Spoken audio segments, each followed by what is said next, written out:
I've never been there, but I'm looking forward to getting there. The Bible said that, what Paul said tonight, and to you who are troubled, rest with us tonight. They's rest in the arms of the Lord Jesus Christ tonight. They's rest in the presence of the Lord tonight. That little Shunammite woman, that brother didn't have a lot, but brother, she had one thing, and that tonight the Lord knew her tonight.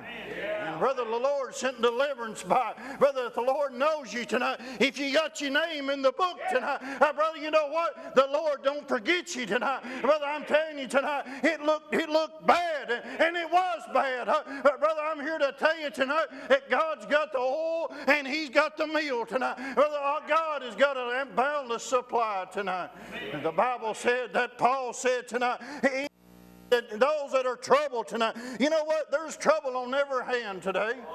We live in a nation, in a time today, children, that there's trouble on every hand. If you're out there tonight and you don't know Jesus Christ, I got one thing to say tonight. You're probably having trouble in your life. There's probably something wrong tonight. There's probably problems that you can't fix tonight. Brother, the RS can't fix them tonight. The president can't fix them tonight. There's only, you know what? There's only one can fix your problem tonight, and His name is Jesus tonight.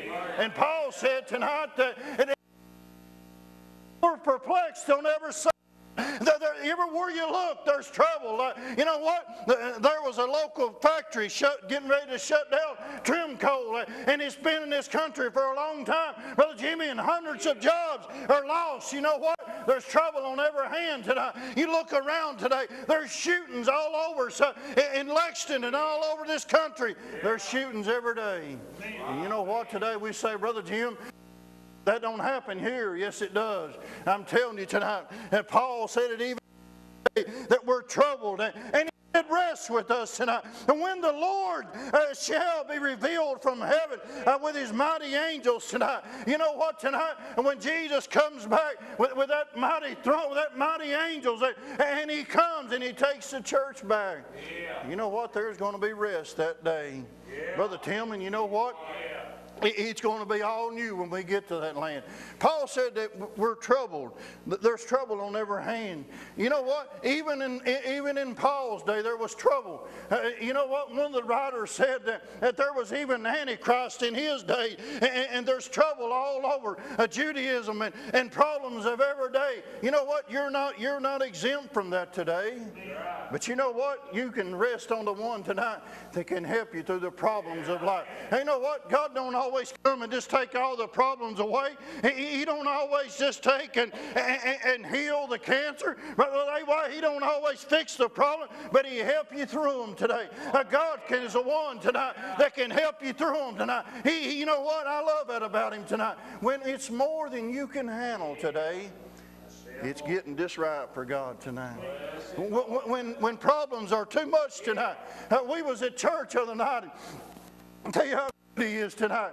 You know what? You say, Brother Jim, you look at the simple thing. We was needing some ink cartridge for our copier at church, Brother A. And you know what? We got to looking in the bottom of the copier. There was 2 cartridges already there. God doesn't send them by that way. You see, God can fix the problems in our lives tonight. The Bible said, and you know what? It's a coming tonight. He said, in flaming fire, taking vengeance on them that know not God tonight. Those that know and don't know Him tonight. The world says He don't exist tonight. 31% only say that hell is real tonight. Hell is real tonight, lost person. It sure is tonight. You think that it's rough down here. I've got news for you tonight. You ain't seen nothing yet, honey. I'm here to tell you tonight, if you're here out there and you don't know Jesus Christ and the free pardon of sin, you've never accepted the finished work of Calvary's cross, you've never acknowledged Jesus as Lord of your life, you've never bowed and asked God, a merciful God tonight, a gracious God tonight, a loving God tonight to save you, you know what? You're going to split hell wide open. Brother, I'm here to tell you tonight, hell is real tonight. It sure is. Preachers are afraid to preach it anymore. Don't ripple the water, Brother Jim. Don't throw a rock in the creek. You're going to cause a ripple in the water tonight. Brother, I'm here to tell you tonight. I heard a story of the night, Brother Larkin, and it blessed my heart. You know what? He said, "What if you was going down the road and you saw a passenger train coming, and it had 500 people in that train, and you know what? And you passed that train up, Brother Haywatt, and you went down the road about 10 miles, and you found a trestle, a railroad trestle that had been washed out with a flood. What would you do? Would you say, well, you know what? I don't really want to hurt their feelings. I'm just going to just kindly not say a word." Amen, Brother Jim. And you know what? What would we do? What would we say? You know what? I don't want to offend none of them, and I don't want to ruin their trip. Their trip's going to be ruined here in a few minutes. You know what tonight? Or would you tell them to stop the train, honey? I'm telling you today, you better stop your train if you're headed to hell, honey, because there ain't no getting out, honey. What if the trestle is gone in your life? You know what? One of these days, you're going to come to the end of the road. You're going to come to the end of the track. You know what? How's it going?